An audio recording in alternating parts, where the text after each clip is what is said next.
One of Long Island's largest and most unique homes once mirrored an American fantasy of French aristocracy. Hi everyone, Ken here. Today we're uncovering Chateau Ivor, the 1,000-acre estate of Charles Gould. Hit that subscribe button and let's explore this house. In 1849, Charles Gould was born in Batavia, New York, and like many Gilded Age titans, he didn't come from wealth. His early life was shaped by modest means and unexpected hardship. At just 20, he struck out on his own, heading to Buffalo in search of opportunity.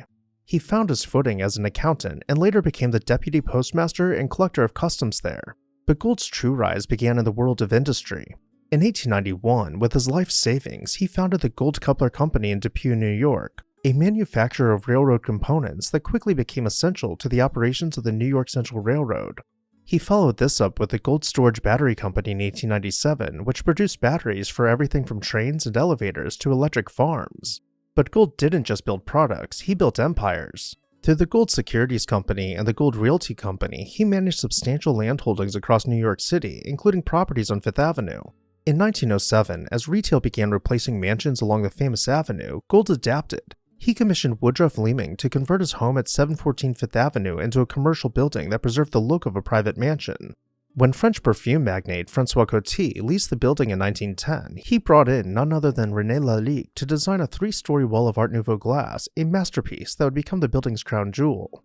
Today, the preserved facade, known as the Coty Building, still hints at Gould's presence in the city's architectural legacy. But Gould's biggest architectural statement wasn't in the city, it was on Long Island.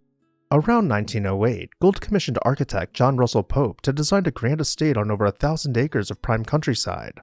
Pope, who would go on to design the Jefferson Memorial, the National Gallery of Art, and other well-known sites, was known for blending historical European styles with American taste.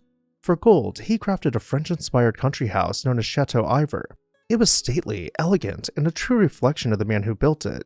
Set on one of Long Island's highest points, Chateau Ivor stood as a 3-story Beaux-Arts manor house, complete with formal gardens laid out by the famed Olmsted Brothers. Interestingly, Chateau Ivor wasn't Gould's first attempt at a country house. He had previously hired another architect, Abner J. Hayden, to design a castle-like mansion, but after a lawsuit over unpaid fees, those plans were scrapped. Pope's design proved far more timeless, even if the home itself wouldn't survive for long. As we pull around to the forecourt, there's something else you should know about the mansion. And as we make our way towards the front door, the placement of windows might lead you to believe that the rooms are somewhat small or thin, but that couldn't be further from the truth. The proportions were completely blown out, with doors and windows being greatly exaggerated in size. Inside, Gould filled the home with French antiques, imported to match the home's aristocratic flair.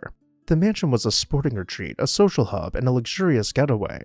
Gould regularly hosted hunting parties and lavish gatherings here, and escaped from the bustle of Manhattan life.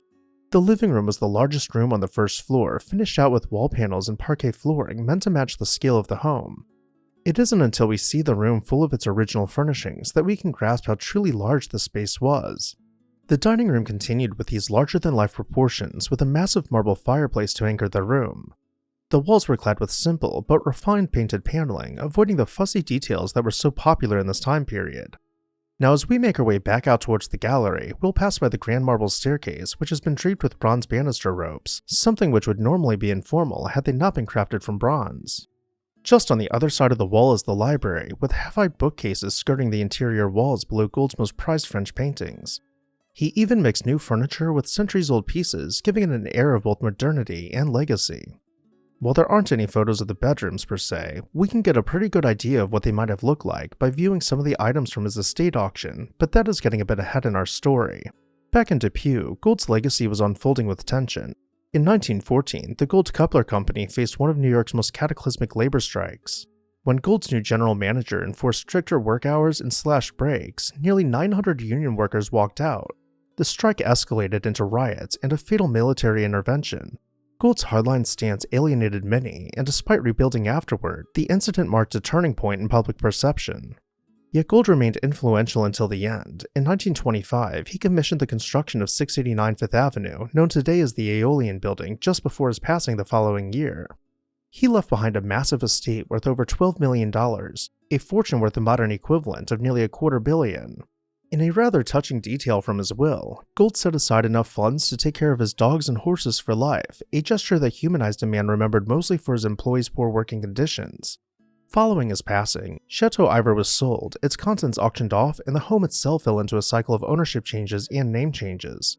Despite renovations, the estate never regained its former glory, and in 1954, the house was demolished. By the 21st century, nothing remained of Gould's French fantasy, just another neighborhood of cookie-cutter houses.